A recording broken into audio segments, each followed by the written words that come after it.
All right. In here, setting up for the next best of three. So we had Havoc and Momo up against Viper and Dexon earlier today. That was a pretty solid series. So I'm hoping for something similar with this one. So Dressel, obviously my co-caster. So Dressel, long-time Coming of Heroes player, but just getting back into CoH3. So are you enjoying the new patch? I know you had switched to like Broken Arrow for a while. I am enjoying the new patch quite a bit. It's very competitive. I'm feeling a lot of balance. I do know the new doctrines need some tweaking here and there, but I'm sure the devs just didn't want to bring in another overpowered unit or doctrine. But I'm interested to see how these guys play out this match in a 2v2. I just played this map earlier with Joel, actually. Yeah. LMAin is the choice for games 1 and 2. And then for game 3, should we need it, we're going to go to Pacino Farmlands. And then, so this is kind of interesting here. It seems that the rules apparently were not perfectly clear. For these first two rounds, a round of 16 and the quarterfinals, we're doing like asynchronous matches. So letting the teams find time during the week to play against each other. We have like a remote referee that Liberator built that's supposed to help walk them through the match process. But ran into a little issue, and I bring that up because I want to go over the battle group bans here. So both teams banned the Wehrmacht Last Stand battle group. In theory, the bans apply to both teams. So they shouldn't have had to ban it twice. It should have been banned once, which leads me to believe that we may see Polish cavalry and Italian partisans, because I'm not sure that both teams understood that the bans apply both ways. But either way, a little bit about battle group ban action happening. And then for game 3, those battle groups would be unlocked. Joel, yeah, Last Stand, we actually saw it in the Havoc, and I think Viper used Last Stand, and it did not work out for him. He tried to spam the Sturm Pyos, and it did not play out in his favor. But other than that, I don't think we need to go over all that much. This is a LMA, not totally new, but relatively new map.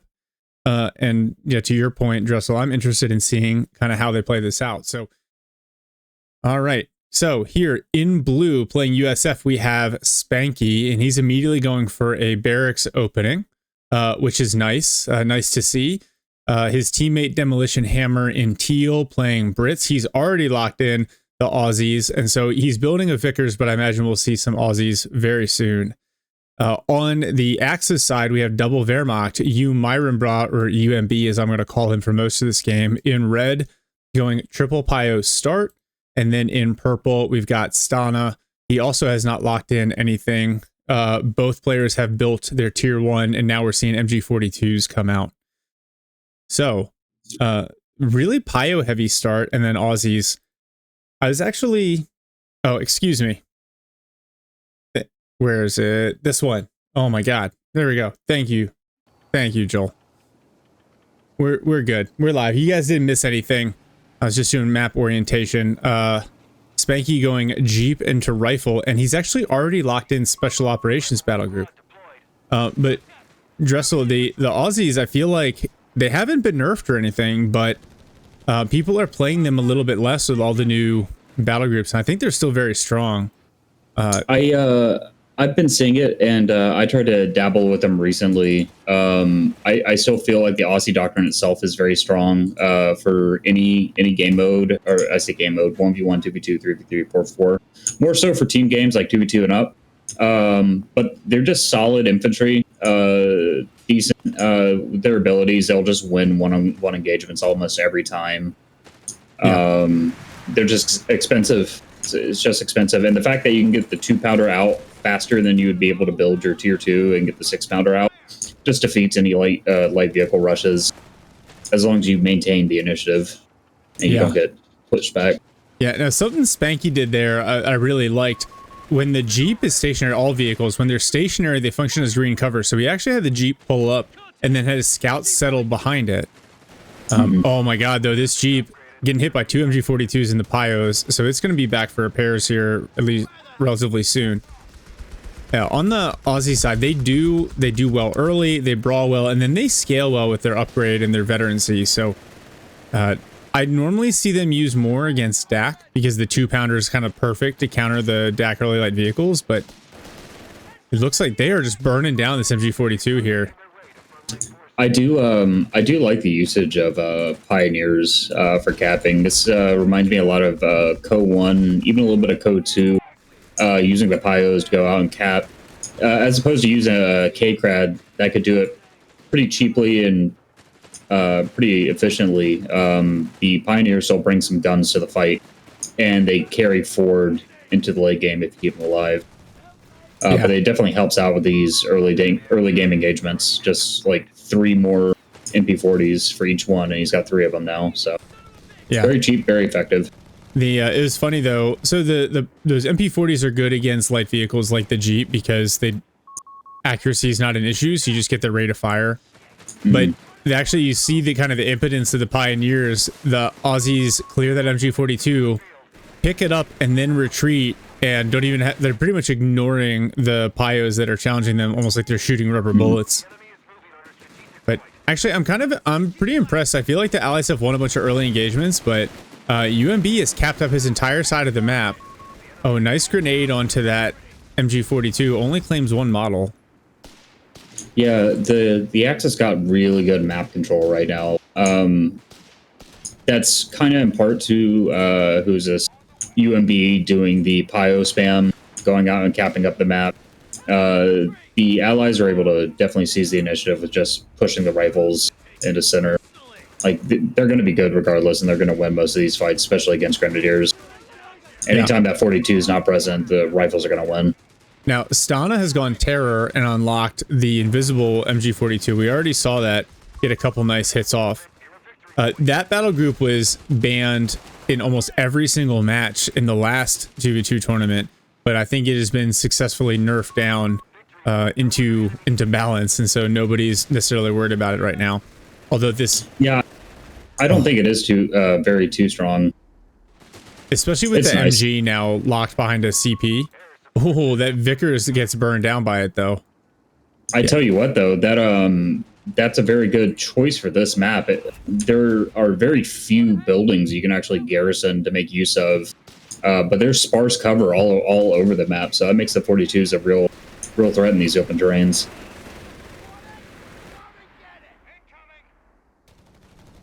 And UMB also went breakthrough, so I don't know if we're going to see MP40s.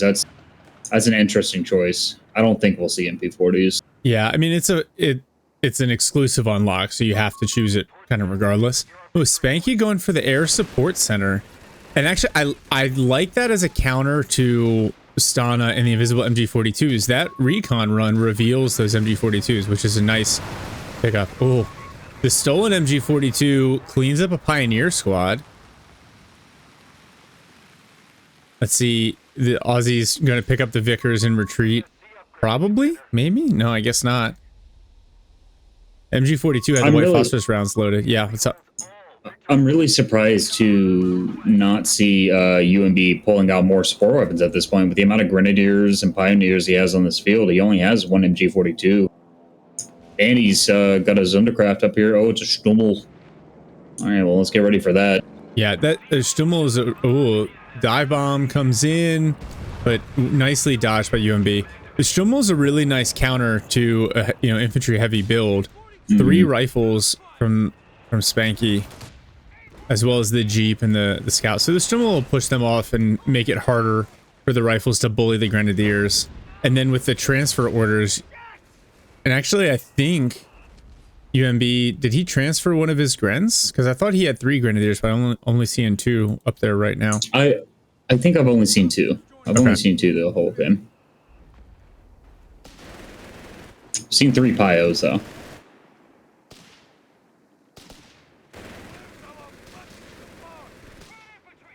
The Aussies definitely putting the work in on Stana. That camouflage on the 42 though is going to help him out a lot. Yeah, that stolen MG42 is also helping Demolition Hammer just kind of manage. But Stana's got 3 MG42s now. Oh man, yeah. Well, I think it makes sense. Oh, nice grenade exchange. Stana Stummel doing some work on his stolen Humber mid. Vickers. Oh, that Vic. Oh, yeah. The Humber's a great counter for the Stummel, but he doesn't over pursue, which is important because there's a pack 40 back there, plus all these Grens on the field. Where's that healing coming from? Oh, the Grenadiers. That's what that is. Oh, strafing run. Oh, actually get some nice hits on that MG42. Yeah, their support center. A couple players have gotten quite a bit of value out of that. But now the Jeep in the commander mode, helping to spot all these team weapons. If Spanky's able to lean into the whiz-bang, this will be really powerful, assuming they can keep it alive. That Humbar is going to be a nightmare to deal with. He's got nothing to answer for it except for this pack 40 and Gren squad. Well, this MG42 could get knocked out. The Stummel's hit Vet 1, so that white phosphorus round is a nice at least get off me I think button. the Humbar's dead. No, never mind. Nice. He's just barely going to escape the Grens. So allies. That's really good coordination between the Grenadiers and the Pyos. That makes that actually a potent group. Yeah. Yeah, for sure. Yeah, but this is back for repairs. This Humber. Allies get a brief triple cap, but UMB is already pushing back on the right-hand flank here. UMB building his tier 4. Yeah, like to your point, all this green cover for these MG42s to sneak up.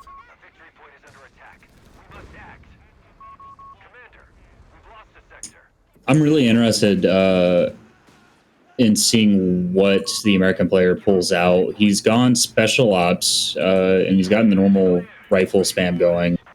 No bars, but he did rush the Greyhound, but the Greyhound's having very limited effect right now against Grenadiers and a pack 40. Oh, nice grenade. Ooh. Maybe the scouts can pick up that Gren squad. Oh, but there they go. They change focus. Can they do it? Can they land one more shot? I think he oh my god, that can't did you believe notice they get it. he tried to smoke with the Stummel, but the Grens ran the other way. Oh, that's unfortunate. Relic, please fix. You know, it'd be a really, really nice thing I would love to see is you can see it sometimes even in this replay feature, but you can see the pathing that units are going to take if you look at the tactical pause. I would like to see that on my retreat path. I would like to know what my retreat path is, but sometimes you just got to guess. It's always the shortest path, but you can't always predict that with the movement blockers. Yeah, it can be. I think that makes it feel that much more rewarding when you get it right. Wow. Spanky is pushed all the way up here in the middle with these rifles, sitting in green cover, really chipping away. Now, it's funny, he's going to do some damage to MG42, but UMB can just merge right back into it.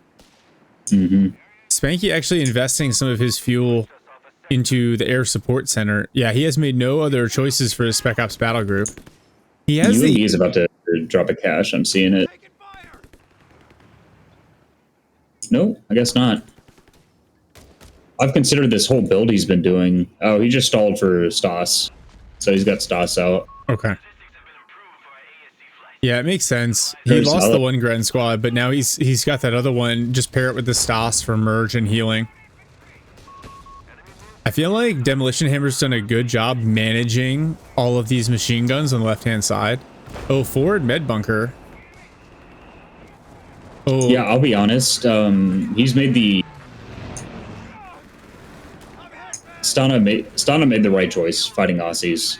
MG spam is like the best thing you can do to fight Aussies. If you put infantry squads out there, you're going to lose every engagement. This rifle until you squad, get Stas. I don't know if you saw this. They traded 5 models to pick up a flamethrower. The Stas just sprayed him down with MG42 LMG the whole way.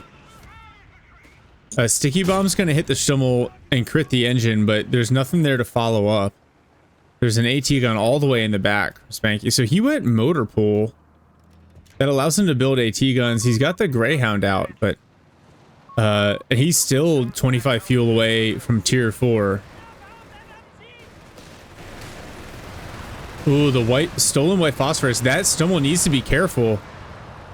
The stolen MG40. Oh, Yeah. that was unnecessary. I wonder if that was a miss micro. Just got that lumped in looks to me together. like a miss. Yeah. Yeah. Man, the I think duration some on smoke that popped there, and he right clicked it, and he didn't pay attention, and it just drove through the smoke. just drove right at it. Yeah, I can see that. Ally is putting a lot of pressure on. Another triple cap coming. Oh, now Crusader is trying to bully this Pack 40. No Grens in the immediate vicinity, and it's just going to circle strafe the Pack 40. I really feel like this Greyhound was a bad call. I mean, he's got it, and I think he's gotten one model kill with it so far. I haven't seen anything else. Yeah. Oh man, the Crusader's like, yeah, this is fine. I'm just gonna keep chipping away at this Pack 40. Cleared again. Oh, he's gotta be careful. The Grens, if they get that Faust off, Crusader's hanging out just a little bit too long. A second Crusader shows up. Pack 40 is going to be recrewed. Now P4 here as well from Stana. Stana's got the initiative now with that P4. It's going to be up to UMB to actually hold and center. The shot from downtown, one Crusader goes down. That is not what Demolition Hammer wanted to have happen. Stas getting, or the rifle's trying to bully the Stas. Wow, a second Stas squad shows up, and that's a dead rifle squad for sure. Oh, stop being greedy. Well, everyone's going to get away. I miscalled that one. UMB's got his own P4 coming. I wonder if the Axis are aware of this build-up the allies have here in the center, just sitting with that G. Well, I think they know something's back there. Pack 40 trying to attack around through Fog of War. And just like that, Axis taking control of really both flanks and going to get a slight cap advantage here.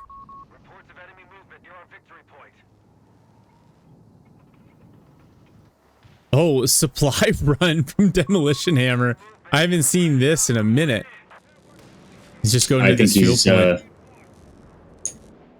He's really committing to the Crusaders, which honestly, smart choice right now. As long as he gets to micro around that P4. Yeah, on this map, it's so wide. If you can get in, you know, on kind of the right retreat path, you can really do some damage. Gren's just bleeding to the Aussies. There is that mortar back there. Neither of those Crusaders are neither of those Crusaders are upgraded right now, but that's probably because he's burned all of his munitions using the Aussie abilities. I don't think he should upgrade them. I think you should keep them in that anti-infantry role. I think he's going to trade him out pretty early. Or he can unlock the Archer. Oh no, P4 finds a Greyhound. It's kind of off here on its own. Not going to be able to outrun it. Oh, Spanky loses an engineer squad to double Stas. Yep, there goes the Greyhound. That was really sad. That Greyhound killed 3 infantry models. Yeah, I think Spanky's played a fantastic game, but the Greyhound just really was not an efficient choice. Wow, this Stas here just absorbing damage, but oh, and now the MG42 set up, and just like that. Oh man. Man, Stas are so nasty. Yeah, they really are. And this is kind of what we saw earlier. If the Axis can survive long enough to get some of these late game units out, suddenly becomes really, really challenging. Because the rifles, even though rifles are better, they still don't scale well enough to tangle with Stas, even with a numerical advantage. So I feel like Spanky's gone this dock just for the Calliope, as he should. Calliope's the best thing he's getting from this dock, and that's definitely going to tear these Stas up, tear up these team weapons. Wherever he lays it down, I'm ready for this first strike. I think it's about to happen now. Yep, there it is. Oh, nice. Oh, that's so fast. Yeah, goodbye. One MG42 down. Nice. Forces the Pack 40 away. I would also, the anti-infantry loiter from this doctrine is also really, really strong. Oh, those Crusaders just doing nothing. And they got to be careful at Pack 40 in the back. Yeah, Crusader's back for repairs now. I wonder if he's upgraded for grants yet, or if he's going to get grants, or if he's going to trade them out and get his archers in. He's building a 17-pounder emplacement, and that's a nice spot for it. Yeah, the dive bomb's just ineffective. The strafing run's been doing a little bit better for him. But wow, Axis. You know what's really funny? The Axis right now have no answer to that 17-pounder other than the Pack 40s. Which are, yeah, they are pretty potent, and you see him. They're moving up in. One is moving up in camouflage, but the Jeep can spot it.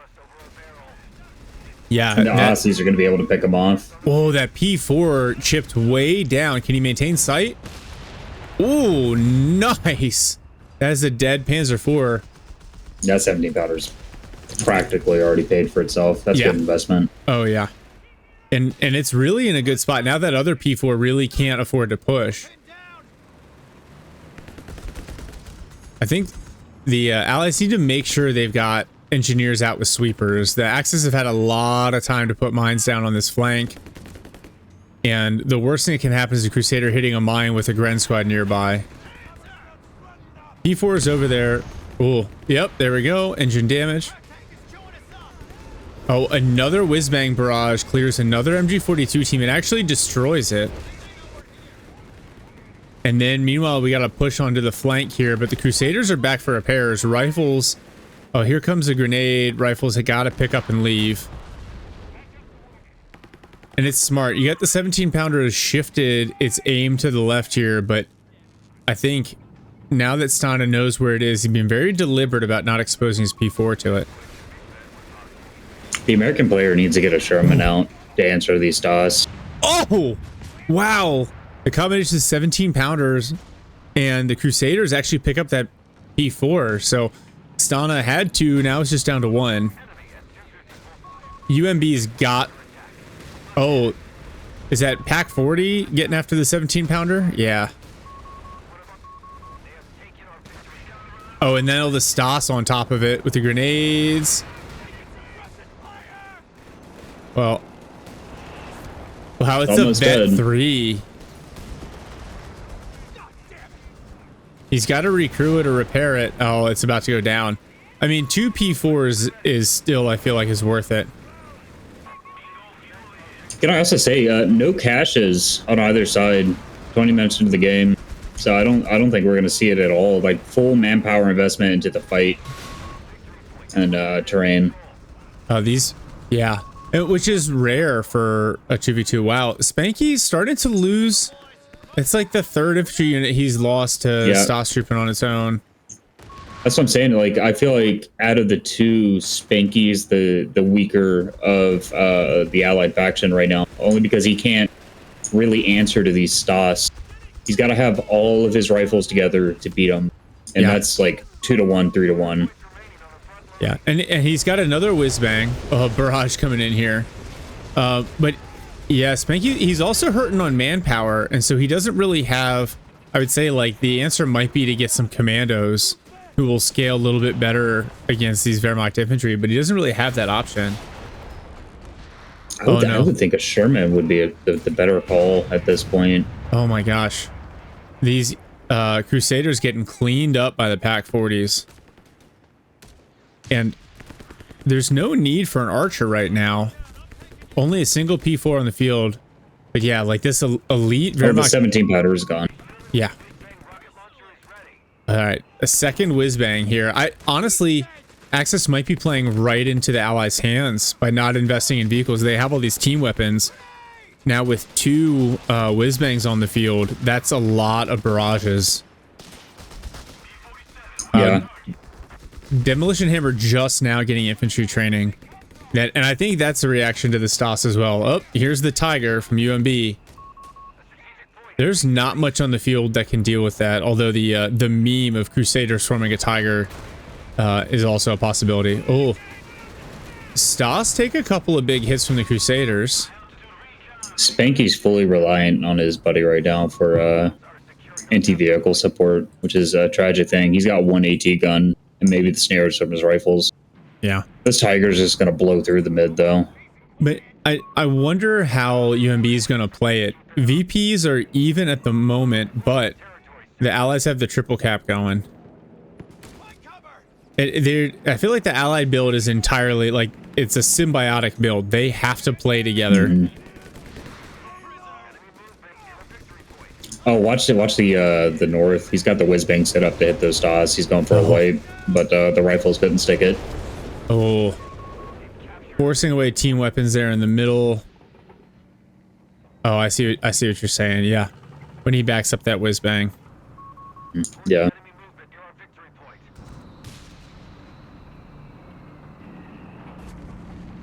Well, Axis taking over the center. Now it's time for an Axis triple cap.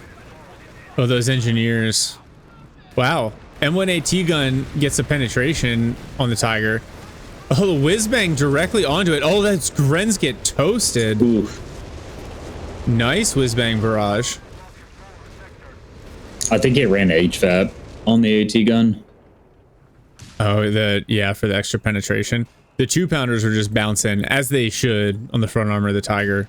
The Tiger down to half health, so he's going to have to wait for some pilots to come out. I don't even see why he has a 2-pounder. Where's the 2-pounder? No, it's on the Crusader. Oh, on the Crusaders, yeah. Yeah. Yeah, Stas up, just kind of capping up both of the flanks here. Oh, more mines coming in. Oh, I hope we don't see another... Oh, another 17-pounder replacement coming up. He's just got to figure out a way to keep it alive. Maybe it's probably going to be the whiz bangs. Right? So when the packs move up to try to get after that 17-pounder. Oh, nice whiz bang barrage. Oh, on the Pioneers who are repairing the Tiger, they're forced to back away at risk of getting annihilated. Now Aussie's going to move in here. That mortar still, it's at Vet 2, should be able to do some work. Stana's floating a decent amount of manpower right now. I wonder what his plan is. Maybe, oh, he doesn't have enough fuel for a KT. Wow. No. 17-pounder doing work against that Tiger. Oh, now I do expect to see a buzz bomb soon. Oh, stock Sherman comes in, forces the Stas away, but look at this. They're just like absorbing bullets. There's that Sherman. Now an MG over here. Yeah, UMB is going to have to react to this. The Sherman is going to eat up all these infantry.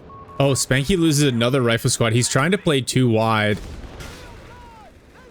Oh, now the Pack 40s roll over to deal with the Sherman. As well as the Tiger, which is now fully repaired again. Oh no, these Crusaders, they need to sweep. No, don't back your Crusaders into all of these mines, please. Oh, this is an ugly retreat path for these this rifle squad over here for Spanky if he bounces away.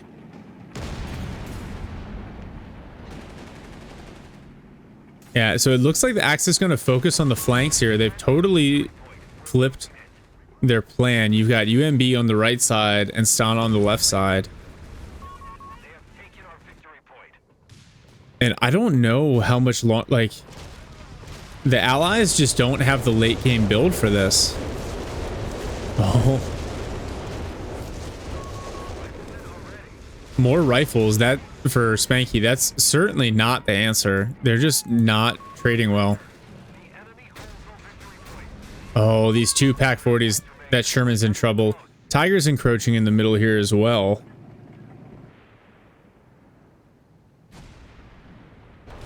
So it looks like DemoHammer, he's going to work on this left side VP. Ooh, mortar's coming in on the Vet 3, MG42. Crusaders want to poke at it, but he knows those Pack 40s are in the back there. Yeah, just an overall comment on the Allied side. I think they've been very good in their micro. But I think they've kind of backed themselves into a corner, trying to rely on call-in units at this point with the whiz-bangs, and I think archers is what the Brits going to have to rely on. But like not seizing the early game initiative to force the Axis back and build up caches. Like that's the best way for the Allies to counter out these better units, Tigers, etc., Stas, just to have more resources. Allies do better in the early game. Acts are supposed to pull in heavy in the late game. Oh, that's a dead engineer squad. The problem is with allies, as you replace these units that you lose. Oh, a Crusader 2 goes down. Oh no, this other Crusader is pinned. Meanwhile, the Tiger is creeping in from almost UMB. dead. And now, is that fragmentation bombs? Yeah, I think this is going to be onto the 17 pounder. Oh, this is looking like GG here. You have pack 40s and that's a Stas dying in mid. Oh no, he's gonna get away. Just a hair. That's nasty. Yeah, a Whizbang got one of the Stas squads earlier, but there's just so much pressure here. A Tiger and a Panzer IV from Red, UMB, and 2 Panzer IVs from Stana. Yeah, and it's a really it's game at this point. I don't see him coming back. Spanky jettisoned the launcher from both of his Whizbangs, so he now has 3 Shermans, but there are too many Pack 40s on the field here. The Shermans, I don't know what their plan is. They're trying to kill this P4, but they're gonna eat. Oh, one goes down. Oh, it whiffs. Oh, and the second dead. Tiger and MG42 creeping up on the opposite side, and I think that's going to be the GG. Yep, that's the GG. And so, per the rules, allies gonna surrender here. Really, really well played game 1, but just kind of unable to manage some of the late game Axis units. Yeah, I think it was a lot of excellent micro from both players. Just the allies weren't able to build any caches, and the Axis just really maintained the initiative with picking the and depriving the allies of manpower. I think that's the reason why we never saw them cache up. I think if we had seen the allies able to get some caches up instead of seeing so many stock Shermans, we would have seen some Sherman 76s, and that definitely would have been a better choice for both dealing with the Stas and, you know, 1 Tiger versus 2 Sherman 76s is going to struggle, especially with a bunch of rifles running around. Yeah, it's kind of crazy. Like, if you can't capitalize on that early game tempo as the allies, as we saw in previous games, like the Stas troop, and it's really hard to counter them because the damage reduction, they even sit there and weather shots from Shermans. But I think you hit the nail on the head. The build from Spanky, its power kind of peaks in the mid game, and we had already entered kind of that late game phase there with all the Stas on the field. But it's tough to balance because, like, you would think the Whizbangs be a good counter to the Pack 40s, and they are to some extent. You really just need other options. I think that anti-infantry loiter probably slept on. That's a really good way because it's not as easy to dodge. So you can pop that to put a lot of pressure on like the pack wall, and then from there use that to support a push. I don't know that US has a good answer to that kind of heavy armor supported by Pack 40s. I don't think there's a good solution there. Like you have, the only way you're going to kill those Pack 40s with the Whizbang is if you get them stuck. Either the Wehrmacht player is going to be sleeping and he's going to make a mistake, and you're actually going to be able to recon it out and say, okay, that's sitting there, kill it. Or you get it stuck in a fight and it doesn't have a choice. It's either got to sit there and die or try to retreat and still lose models or get out of the fight. Well, GG for game 1. Okay. So your Demolition Hammer and Spanky, you absolutely got to win this one. What are you thinking about going into this game? I mean, yeah. It's definitely, as long as they're not getting flustered, I don't know how much of a break they had between matches, but a good break probably would have done them well, because it can get really exhausting with the amount of micro you have to do in a match like that. And like we said with the previous match, excellent micro from both players. I just think our build orders got mixed up, and we got bled a little bit too much for the allies last game. So I'm interesting to see if their overall strategy changes, if they're going to be more aggressive or more defensive. I'm just curious. I want to see. I don't want to make any predictions. Yeah, I think you know, when you lose the first game, I've talked to a couple of different people about this. Some people really think that the answer is to go into the second one and be hyper aggressive. But to your point, as these games go on, it becomes harder and harder. Like fatigue is real. They only get about 10 minutes between games. So you're not going to fully reset. So you're going to want to choose tactics and strategies that aren't super micro heavy. So maybe it's a blessing in disguise that Partisans is banned, because I feel like Partisans is powerful, but also requires a lot of micro to use well. Yeah, we're actually synced this time. I think last time I was a second behind you, but it didn't matter none. All right, perfect. Here in red is Myron Bra, UMB, playing the Brits. His teammate Stana in purple playing the Americans. He's going for a barracks start, neither choosing a battle group right away. We got a fucking kitten grad. Love to see it.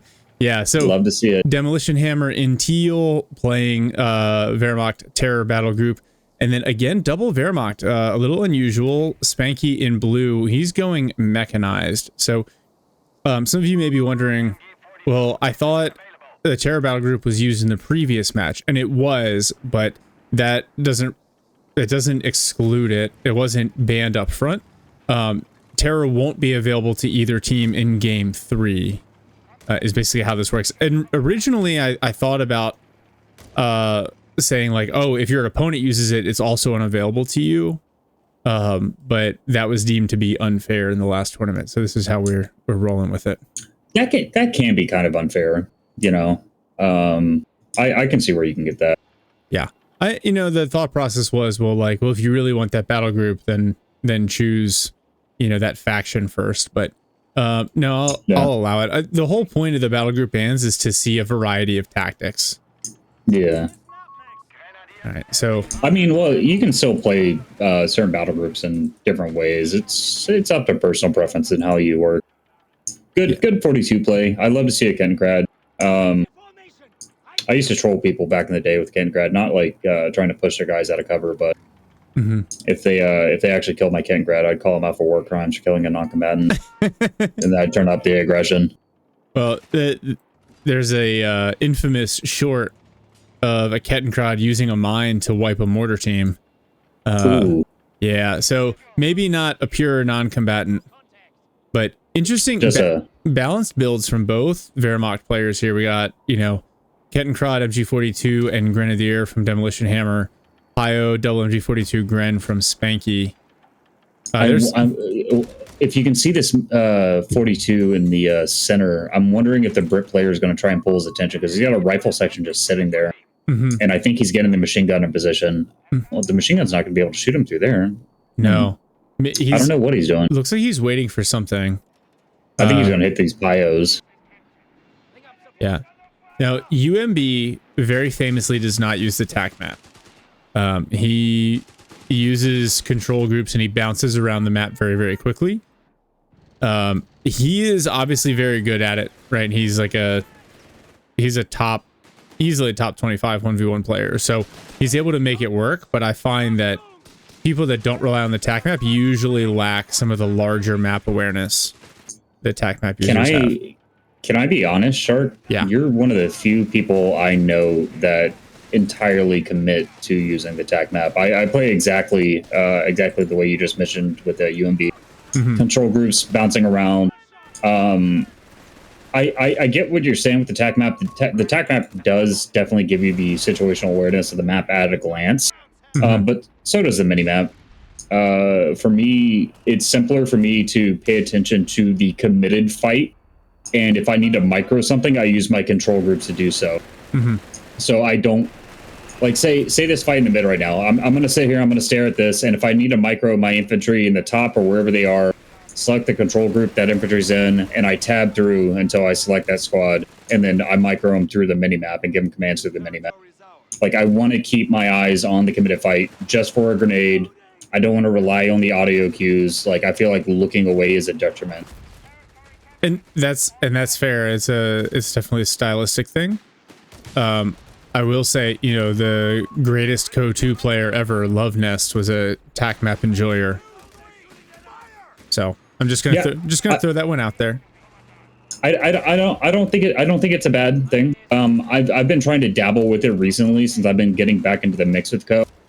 I used to be hyper competitive in Co1 and Co2.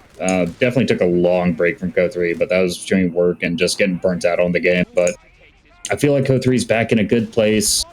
I would love to come back into it. I hate how the community is so niche. It's so tiny. Yeah, I think that's a lot of RTSs, but the learning curve for this is pretty steep. Speaking of which, the Axis full triple cap right now. All these 4 MG42s on the field, and they are just, they set up a nice little ambush to collapse the middle, and they're borderline base locking the allied team right now. It's forcing both of the players to get out mortars, or they already had mortars, but yeah. But yeah, I didn't see the allies using mortars last game. Yeah, good MG42 play is hard to counter, even with a mortar team. We do have a Humbar in production in the British base, so I'm not seeing... Okay, 1 Pack 40 from one Hammer. Each now. Yep. Where's the other Pack 40? It's on en route from Spanky. Oh, I see it. Yeah. But yeah, oh, he's capping outside his base. The MG42 micro here has been really, really good. The allies are going to need a cache. They're going to have to put some manpower into a cache to bring this back. Yeah, we'll see if these mortars make up for it. But they're continuing to use the HE barrages on the mortars. Yep, and the Grens just merge into that MG42. The thing that I always try to remind people, the smoke doesn't kill the mortar, but immediately, or excuse me, doesn't kill the MG42, but immediately makes it ineffective. Oh no, this Humber is going to get a Faust. MG42, ooh. Oh, it's very low health. Grens could push it, but it's back for repairs at a minimum. Yeah. Oh, now a Stummel out from Demolition Hammer. Oh. Quick comment on doctrine choices. Both the Brit and the American have both go to armor doctrines. American armored and heavy armor for the Brit. And they just locked it in. They both waited a minute. I think that is completely the correct choice for this map. Sherman Easy 8 will run the field on this map. The biggest threat to an Easy 8 that you could have on this map would be the Pack 40s. Running HE shells. I mean, you could run White Foss on the Easy 8s, and that would counter the Pack 40, but the HE upgrade is just so menacing to enemy infantry. Mm-hmm. The problem with the White Phosphorus is you can only use it to target vehicles. You can't use it to drop like a White Phosphorus round, like a smoke. So it actually, oh, a nice grenade onto that mortar. Okay, so that might be me just being not fresh to the game, because when I first played Go3 on release, I remember the White Foss, you used to be able to target the ground with it. Yeah, they've changed it. It's only for targeting vehicles now. Yep. Oh, okay, yeah, then, yeah, definitely I would go HE all day. Oh, Humber eating some White Phosphorus rounds, speaking of which, from the MG42. Wow, the Axis maintaining the triple cap here and applying a bunch of pressure. They're already teching tier 4. Double Humber. Okay, I see it, and I like it. They're trying to retake the initiative with the lowered mine. God, you hate to see it, man. Mines. Yeah. Oh, wow. You've just given up too much map control for too long. You need... Oh, no. And oh, no. Oh, that's so disheartening. Yeah, that Pack 40 cleaning up. Yeah, both Axis players second tier 4. Ally players are a long way out from that. Excellent work from the Axis players, Spanky and Demolition. This is good clapback, and I can see why they've run into a third match. Well, spoiler alert, but yep. Oh, my bad.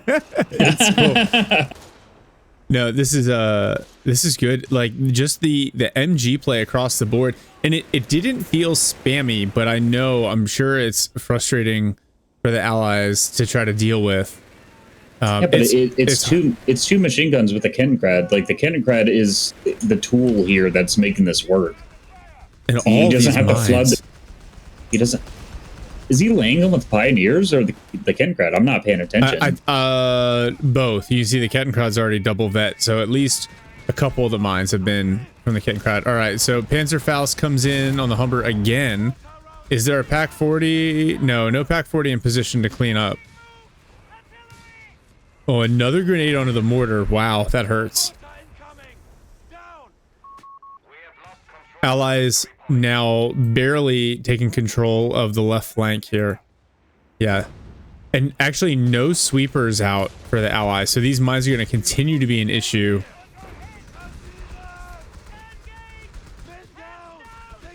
That Humber's vet one. You'd love to see the flare into the middle. Oh, they're trying to hit the Kettenkrad with the AT gun, but it's just such a small target, it whiffs. First P4 is on the way. The Allies have 2 AT guns, and really that's it. Stana has invested in the BAR, so he's even further back on fuel. Go ahead. I will say the Allies are making the right choice here. On like, they're maintaining some sort of initiative here to answer the Axis correctly. Like double mortar. You don't see double mortar very often, but it's definitely what they need right now, especially for the mid.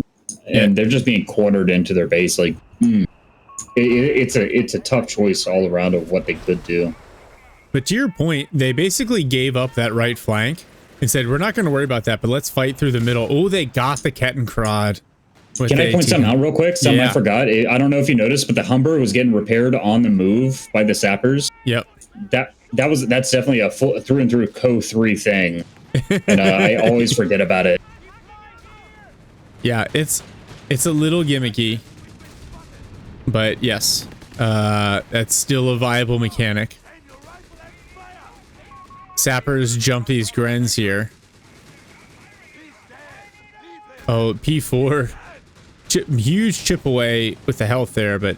Yeah, there's nothing really to challenge that P4, and we see a Kettenkrad coming out from both Axis players, so you can tell the value of the reconnaissance provided.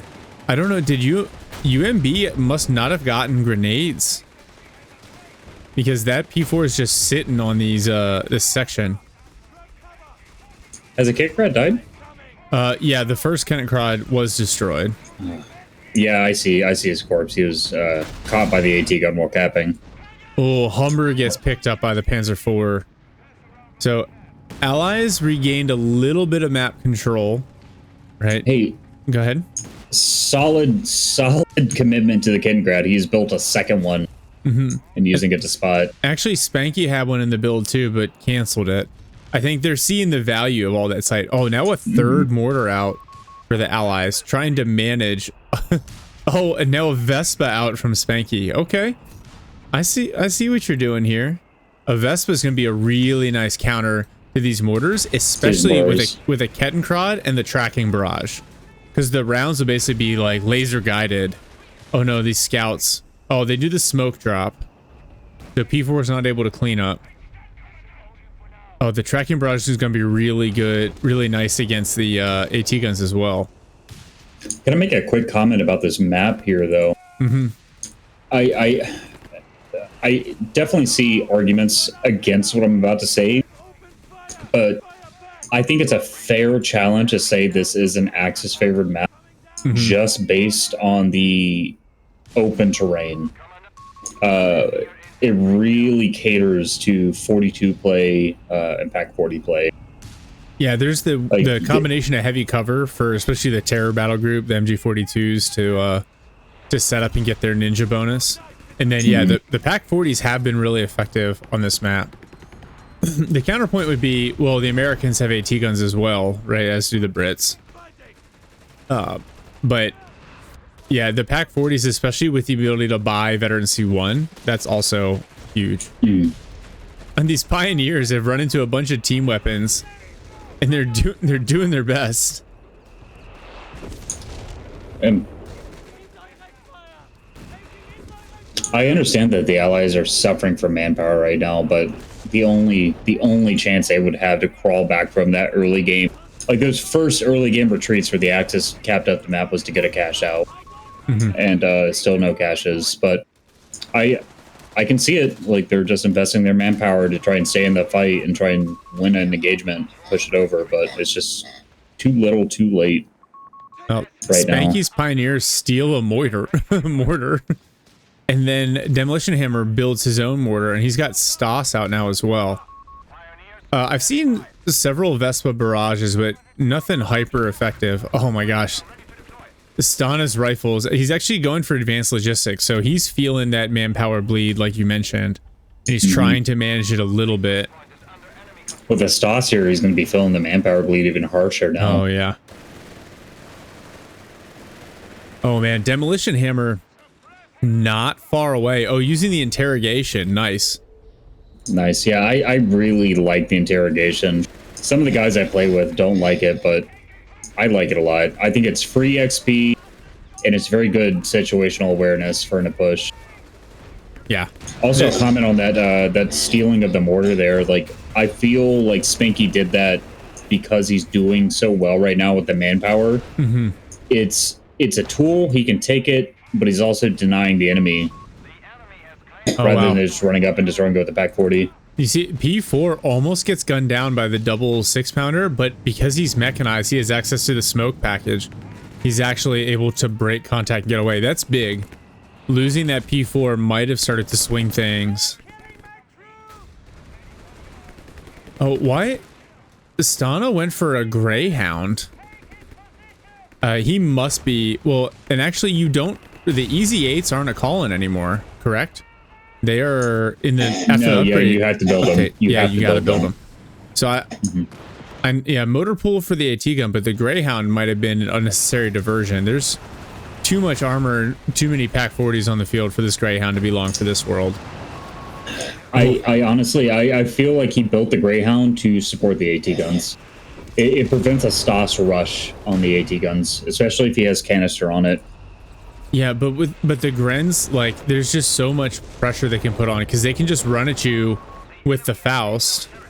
It's got think great he would range. have a rifle blob nearby. Has he even gotten BARs? Yeah, he has. Yeah, all right, there's the can round, shredding the Grens just a little bit. Demolition Hammer kind of massing up here on the left. Axis again with the triple cap. A minute and a half's worth of tickets left for the Allies at this point.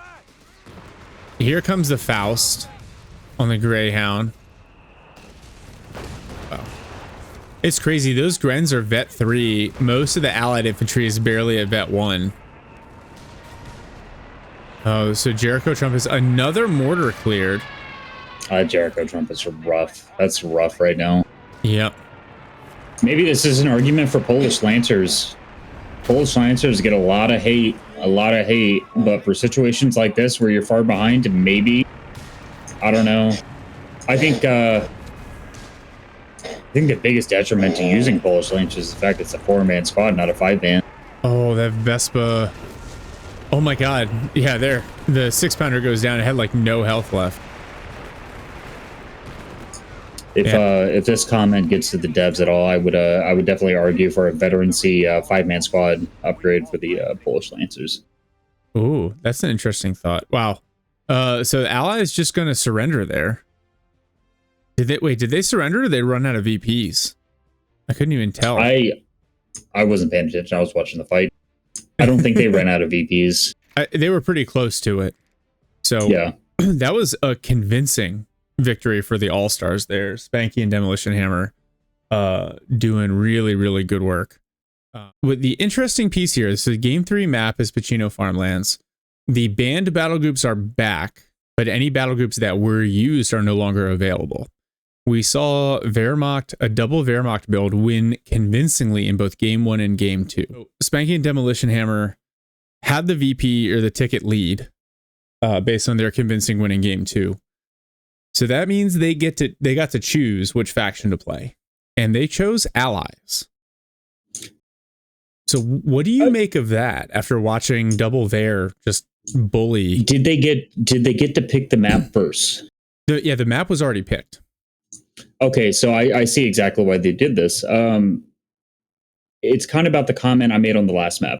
I really feel like LL Main is an Axis favored map. This map plays more to the Allies' ability to seize initiative within the first 5 minutes, 8 minutes of the game.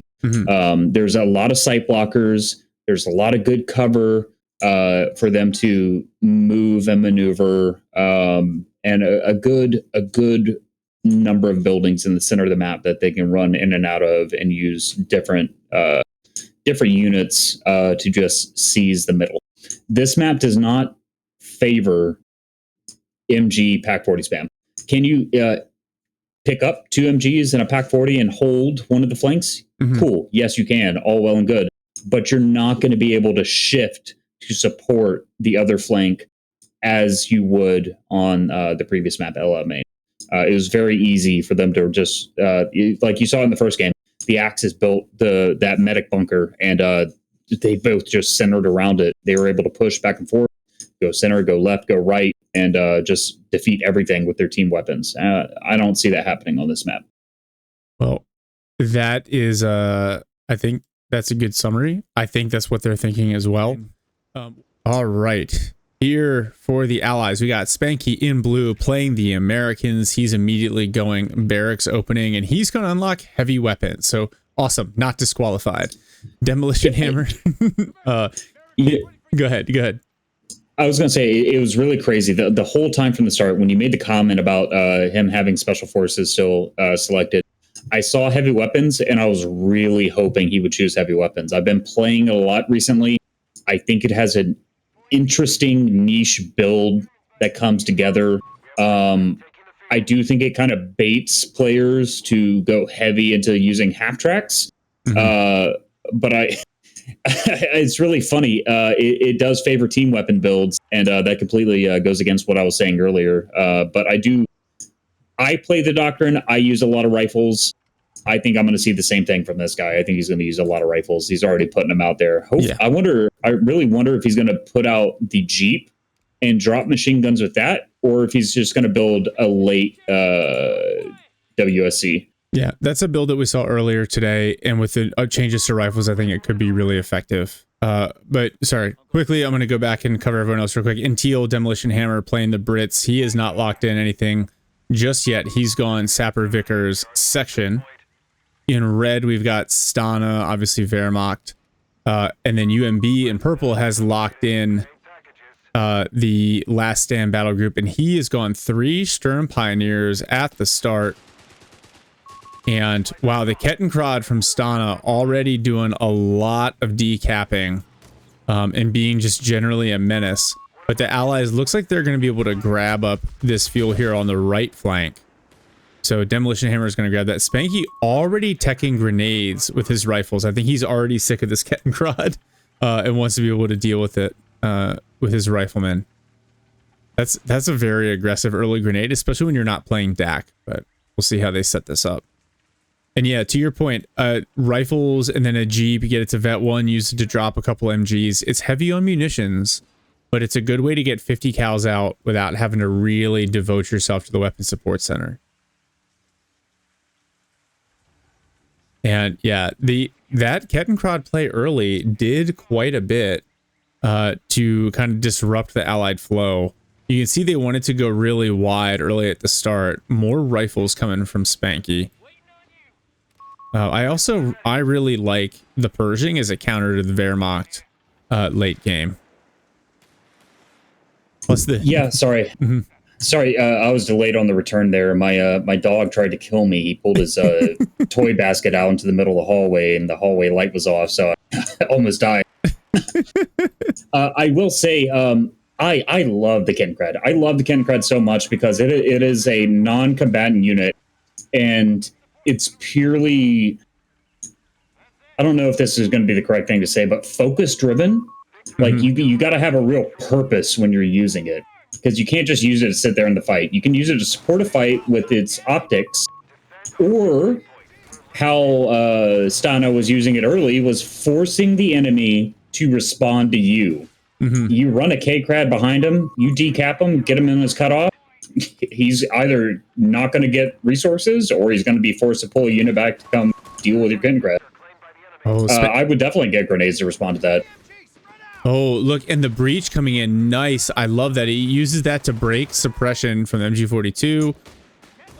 Nice dodge on the grenade. Look at everyone trading. That was going to be the next comment I was going to make. Like, look at this. Multiple breaches. Spanky. Yeah. His micro continues to be really, really impressive. And then, well, this is exactly what I was trying to say earlier with this map. This favors the allies, and this is another reason why you tech grenades early. You're not going to be able to pull the team weapons out effectively on this map for the Axis because there are so many sight blockers. So if he can get around, if he does get the opportunity to get on the side of a machine gun, there's a frag grenade in there. And with the amount of buildings on this map, yeah, that breach is a necessity. Like, a lot of people talked bad about the breach when Company of Heroes 3 first released. It has so much game impact now. You can't just claim a building and say, oh, nope, this is mine. You got to sit out there in the street, buddy. Yeah. No, I love it. And the changes to the breach mechanic, you see it like in right there with the fast running up to the building. As soon as the Grens leave, they just hop in and take it. UMB trying to make... Oh, wow. He must have... Did he transfer orders? He already has P-Grens on the field as well. And these Sturm Pioneers, in theory, they should trade really well against these Brits here. But the Allies have a double cap on and both fuels. And look at this pressure that Spanky's been able to generate on the flank. And Stana, like, to your point, he's trying to play heavy with team weapons and it's just not worked out for him so far. It's really a choice here. I can see Stana's logic, though. The Panzer Grenadiers are going to help him win these close fights, especially when you turn the corner and there's a sight blocker against the rifle squads. But the double 42s are going to allow him to have that long-range engagement. Either force the rifles to sit where they are and let the Panzers push them, Panzer Grenadiers, that is, or get out of cover and get suppressed. Or just bug out. It's a good thing Spanky was winning pretty convincingly because UMB just rolled Demolition Hammer. He already has 2 of his Sturm Pios upgraded with the STGs. That's a lot of munitions, but it's going to make them really hard to deal with. Oh. That Humbar is about to smack on him really hard. I love this. The half-track with the captain inside actually does a lot of damage. And P-Gren's forced off. Yep, here's the Humber. Yeah, and you're right. No, I've never done counter. that. I've never done that. That's actually really smart. It's a fantastic can the captain combo. use his ability out of it? I think he can. At least the flanking maneuver. I guess we'll find out. Well, flanking maneuver or anything. The off-map mortar barrage. Yeah. Oh wow, look at this. That's actually a menacing combo. Yeah. Oh. MG42 forced to retreat. So here's the tricky thing though. Last stand, you've got the Panzerfaust rollout. So it might be tempting to think like, oh, with the Humber, let me just continue to whittle away. But does he have it? No, not yet, but it's something you got to watch out for when you see the Sturm Pios. It's a huge upfront munitions cost, but then every infantry unit that you have suddenly gets that Panzerfaust. And that can be really painful. Spanky, I'm definitely taking notes right now. I wish I had put a captain. You know, wait, did he go infantry company? Infantry support center? Yeah, yep. Yeah. Yeah, that captain's doing work. We got a pack 40 for both Wehrmacht players. So one's rolling over. Oh, actually this Humber could get spotted out. Pack 40 is going to set up, but Demolition Hammer's all over it. Humber moving quickly. Pack 40s just suffer on this map. It's really hard to get them into a good spot. Humber may run down this MG42. Oh, it's just going to get away and not get chased. This really smart using the building for cover there. I love this captain in the half track still just being an absolute menace over here. At the very least, and it's the upgraded half track too. Mm-hmm. Oh no, but there it goes. Is the captain going to survive? Rip. He should. I don't think. It does a roll. Yeah, it's about a 25% chance for each model to get killed. Broken arrow logic. No damage. Oh, just better, get in there. It's better than broken arrow because at least there's a chance. Yeah, UMB being able to take back that fuel though, that's keeping the Axis in the game here for sure. Good flank by Spanky, forcing that machine gun back. They've just got the initiative so well right now. Yeah, this is Spanky's doing great. Yeah, he's just rolling now. Demolition Hammer, he loses that Vickers again. Pgren's going to pick it up, but even then, he's capping this fuel right now. Things are looking good for the All Stars. Oh, Pgren's in the face of those riflemen. Little nice welcome grenade. Making a comment to chat real quick, Liberator, for keeping your Jeep long enough. I can only recommend getting the Jeep out early. So if I go heavy weapons, and that's my intent, is to use the Jeep to drop machine guns. My scouts are going out to cap. I'm dropping the barrack, and normally the first thing I'm building is a Jeep. That Jeep is going out there to harass the Wehrmacht or the DAC player, stop them from capping. That either forces the DAC player to get a 250 to counter my Jeep, but the Jeep already does really good DPS against a 250. And at that point, you're just putting rifles out into the field and just keep your Jeep in the back as a consistent DPS. The range on the Jeep is really good. You just got to keep it back. And you'll get that bad one pretty quick, especially if you get to wipe a squad with it, just running them down.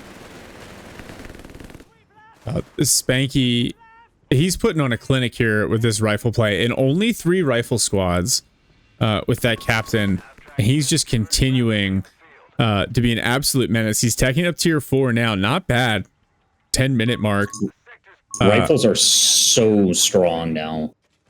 I've been at it. I know I've been out of the game for a while, but rifles are just sitting in such a beautiful place right now. The big difference is that the late game scaling, but early and mid game, you get them BARs, you get them some upgrades.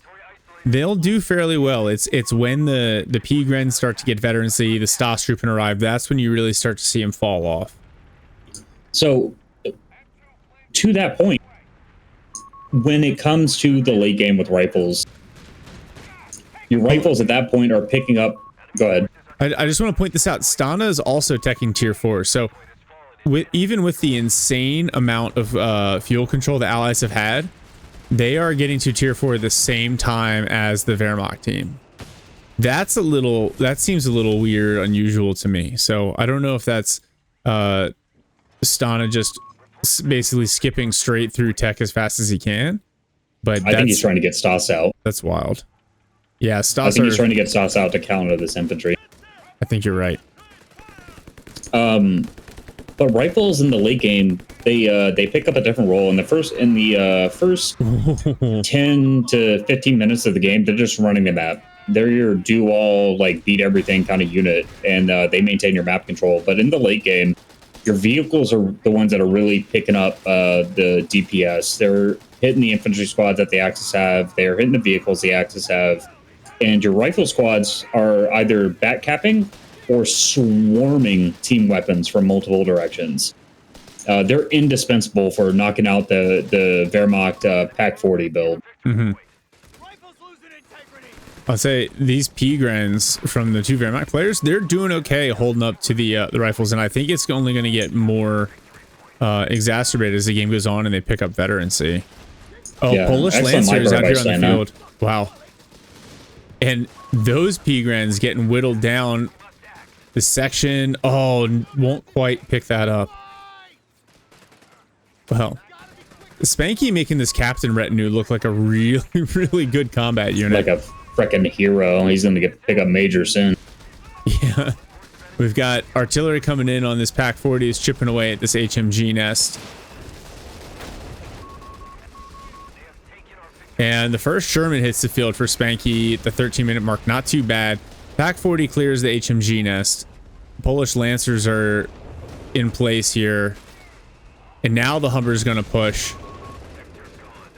I always thought it was a really weird thing for each of the Company of Heroes games that only one faction in each game really used officers. So in Co 1 you had the British officers, in Co 2 you had the American officers, and again in Co 3 you have American officers. A couple doctrines in Co 2 had the lieutenants you could call out. Never a Hauptmann, which would have been interesting, something different. But you've got the artillery wizard for the Wehrmacht. Oh yeah. Oh yeah, that was a Hopton, wasn't it? Mm-hmm. But I doubt we're going to see coastals. I would be shocked. Oh, scouts moving in through smoke here. Going to get on the flank of this MG. Oh my gosh, Spanky is just putting on an absolute clinic here. UMB has unlocked the Panzerfaust rollout, but I don't know that he's actually paid the upfront cost for it. Stolen MG42. Spanky is just really giving it to Stana. You got a Matilda. You got a Matilda from Demo. That's a great choice to deal with this infantry blob. God, the Axis are in a pinch right now, man. Yeah. They only answer to tanks they have are the possible Faust from your Sturmpile blob and 2 Pack 40s. Mm-hmm. Yeah, and to your point earlier, the Pack 40 is just not able to kind of manage all these different site blockers and all these buildings. Looks like Allies very close to another triple cap here. Pretty cool. Oh my god, look at the KD. I have never seen a KD this high for the Allies. 2-1. Alright. Oh, Matilda, I don't know, is the gunner drunk? He's just whiffed on this MG42 with 4 consecutive shots.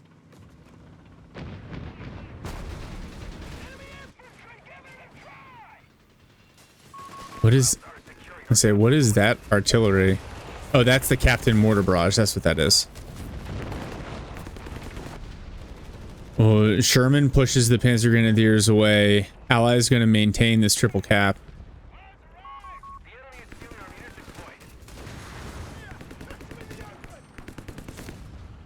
Oh, Kettenkrad spotting for Stana, but actually in danger. The rifleman going to sprint up. Stana doesn't see it. Sticky bomb's going to go off. That's a dead Kettenkrad. Bless the Kettenkrad. No. Now Matilda I got back pushing. to see the worst part of the match. Units on retreat. I heard you say the Matilda gunner was drunk. I actually think he just spilled his tea. He just what? Spilt his tea. The tea kettle that was cooking on the engine. Oh. There's a... Alright, so Stana's P4 is out. Just running down that Sherman. One more shot will do it. So, dead Sherman. Nice pickup for Stana. Demolition Hammer. Teching Grants now, which I think is the way to go. Oh, and he's gotten the land mattress out. Allies finding some mines with their feet. And so it looks like Stana's recovering this side just a little bit. Spanky, I'm almost positive, is just saving at this point. Oh, land mattress coming in. It's going to whiff, but I think we're going to see a purging here relatively soon. Yeah, this is really scary. This is really scary right now. Yeah. Allies maintaining VP pressure as well. That Matilda... Oh, Spanky loses a scout squad. Just some P-Grens in the middle. Oh, double Pack 40 doing work to the Matilda. Oh my gosh. Yeah, it pops the smoke. Is going to get back just a little bit. Attack ground? No. Oh. Barely skates away. P4. And he double taps it with the Humber. Yeah, with the smoke there. What is this? Oh, this is the strafing run. Stana has chosen Luftwaffe. You got triple Pack 40s. No. Oh. Yeah, that pack wall. But again, the micro requirement on this map is much higher with all the site blockers. So yeah, gonna struggle a little bit. And look at this rifle setup here. Oh, the bundle grenade coming in. Oh, he sees it. Nice.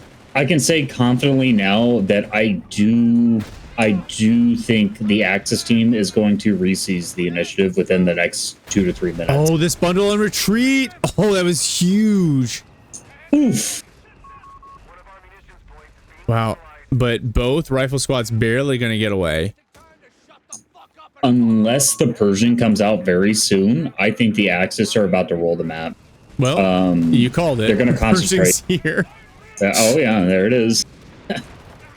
The Pack 40s are going to be such a menace. Like, it's absolutely going to shut down that Matilda. The Axis are doing the right thing. They're concentrating together. They're saying, hey, we're going to take center and right. Or, well, center and left for them if you rotate your map like a weirdo. Well, oh my god, these P-Grens doing work. These sappers could go down here as well. A good garrison in that church there. That captain is a menace. Excellent captain play by Spanky. Here's the Pershing. Oh, just bounces a point-blank P4 shot. Hello there. Oh, that is a dead P4. So mean. He has no snares. He has no snares. Yeah, and he's a long way. Oh, I think he has unlocked the Panzerfaust rollout, but now he needs the munitions to actually use it. First Grant hits the field for Demolition Hammer. Oh, that Pershing is going to be a menace right now. Have you seen any mines? Stana did put a bunch down on the left side of the map, but I feel like Spanky has probably cleared them all with his feet. He's got another engineer coming, which is almost certainly going to be a minesweeper. I do see a mine on the left. Yeah, that's actually a funny choice to say. When you know your opponent's laying mines, but you can't afford to either get another engineer or, God forbid, you've already upgraded yours and you can't get minesweepers. And you just got to go send the infantry out and say, hey, man. Yeah. Walk out. Good luck. Oh, here's the Pershing. Yep. Totally tilts that fight. Spanky's going to own this left side. And he's... Even though he just shot the building. These Pack 40s getting decrewed in the middle. 2 of them lost. Ooh. Oh, and here's this big blob. Oh, no. Oh, that might be game. That might be game. That's an engine critted P4 of these Grant and Matilda trying to clear. And what is this? No, this is game. Oh, this is game right here. That's rough. That's the decapitation strike. Nice, big hits. GG. Oh no, the P4 goes down. Yeah, Axe is down to next to nothing. Oh, another Pack 40 gets cleared as well. There's just one now left for the Axis team in the rear, and all of these allied tanks going to get away. Now the Pershing on flank on the Pack 40. Yeah, that's a dead Pack 40 for sure. I can say for sure. I kind of called it there at the start, but this is definitely, in my opinion, an allied favored map. Yeah. If you want to play the Axis on this map, and they're both playing Wehrmacht, you definitely have to go do the American gangster tactic. And they did that. They went for the Sturmpio build and the Panzergrenadier build. The detriment to that, though, is the fact that they have to rely on Pack 40s. And the fact that they have to rely on Pack 40s really just hurts them when tanks like this can just duck behind side blockers and then go around the other side, and the Pack 40 is useless.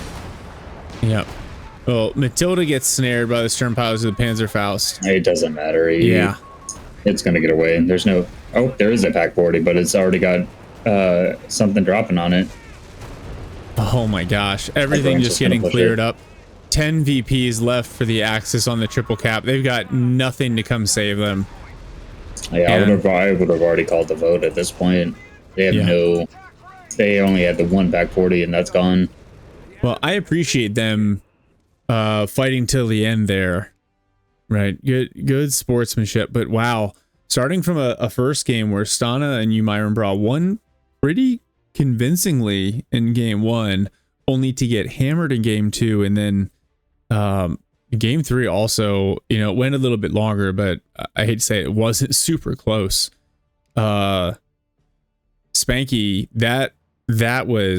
that's how you play a US rifle heavy build after the current patch. That's all I'm gonna say there. That was outstanding. Demolition Hammer did a great job managing UMB and the Sternpio spam. That's the other thing I want to point out here is that that's twice in game 3 that we've seen the Last Stand battle group, and twice it has lost. So maybe it's one of those things where Stern Pio spam is good right now because people aren't sure how to counter it, but there carries a little bit of risk at the higher elo levels, clearly. I don't think it's good for 2v2s. Why? I think it limits you too much with the 3 and then 4-man squads. And you end up putting yourself into a deficit of manpower and not teching into what you need to tech into because you've already devoted the manpower to the Stern Pioneers. So you're forcing yourself to deal with Tech 1, and then at some point within the first 7 minutes of the match, you're like, okay, where am I going to get my AT? Am I going to get Martyrs or am I going to get Pack 40s? For that last map, I would have gone with Pack 40s, especially with the last stand. I think, sorry, misspoke. I would have gone Martyrs. Last stand battle group, I would have 100% gone with Martyrs. I think Jaegers and Martyrs are the choice to go with last stand battle group, especially with keeping range. If you're using the ability where you get the extra damage, but you also take extra damage, you know, it's a tough call. I can see why he went Panzer Grenadiers because it's such a map with so many site blockers. Yeah, I think everyone's still afraid to use Jaegers after they got nerfed pretty hard in a couple of patches, but they've been buffed back up to 110 health. They are very chonky. But the other thing is, you know, you saw, I think it was like 4 or 5 Stern Pios from UMB. But the way to manage that manpower is to get a couple of Grens out, pair them with your Stern Pios, like their little mini Stas troop, and use the merge to keep them, you know, up at the front, merge and heal. And then to your point, you know, you can transfer the Grens later into Jaegers, get Shreks on them, or go G43s, however you want to manage it. So there's some other options there, but honestly, I didn't feel like UMB played poorly, and to be fair, I don't feel like Stana played poorly either. But the tempo that Spanky was able to generate, because it wasn't just that he like won his side, but he won it convincingly and was like running around in the middle of the map all the way in front of enemy space. And so we hit it a couple of times in the cast, but you called it. Nice wide map, lots of sight blockers set up for flanks and rifle heavy play in this patch with the updates to rifles. Really, really potent. I think, you know, the Partisans would have been cool to see on this map, but I also understand why he went Pershing. And I think like he used that battle group pretty perfectly, like Sherman first, then Pershing, and just not much the Ver can do when you constantly have rifles coming around every corner, flanking your MGs, flanking your Pack 40s. Yeah, it's definitely an American rifle favorite map. It's very rough. And we saw the Polish Lancers. I think the best thing we saw from that battle group, the decapitation strike was really nice. Good use there to kind of deal with that blob. Lancers did some work, but I don't think it was like they were like super necessary. Land Mattress also got a couple of kills on a one stolen Vickers HMG team in particular, but you know, didn't see a ton of the Polish battle group. It feels like they just kind of played vanilla Brits with a little bit of some additional units thrown in. It didn't change the build where you still saw multiple sections of Vickers, a Humber, and then Matilda Grant. I really like the choice to go Matilda. Against such an infantry and team weapon heavy build, I think Matilda's a great choice. I feel like because of how that that doctrine is currently balanced, you're forced to just do a standard build with the Brits. Yeah, and it's hard to ever argue in Fireflies. It's hard to argue in the Polish Lancers. Like the Polish Lancers are nice call-ins if you have the manpower, like from the mid to late game.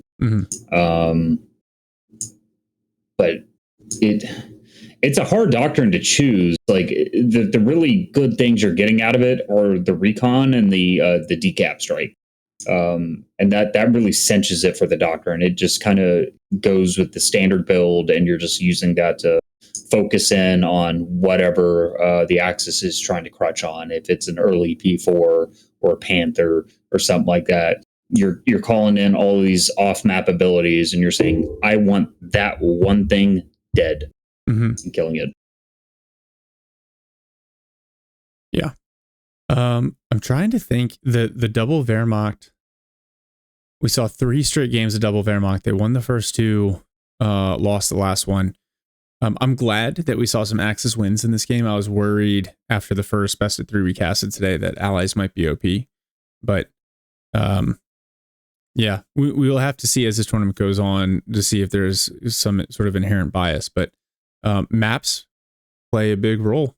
So thank you, Dressel, for casting this one with me. We've got 6 more of these that we will cast over this week, and then the teams will start playing their quarterfinal game. So excited to share all this with you guys. Dressel, any parting shots here? I hope to see more DAC. Hope to see some DAC playing. Yeah, I can't wait till we see double DAC. It'll just be pure abuse. Pure chaos. Yeah. All right. One last thing here to throw out there.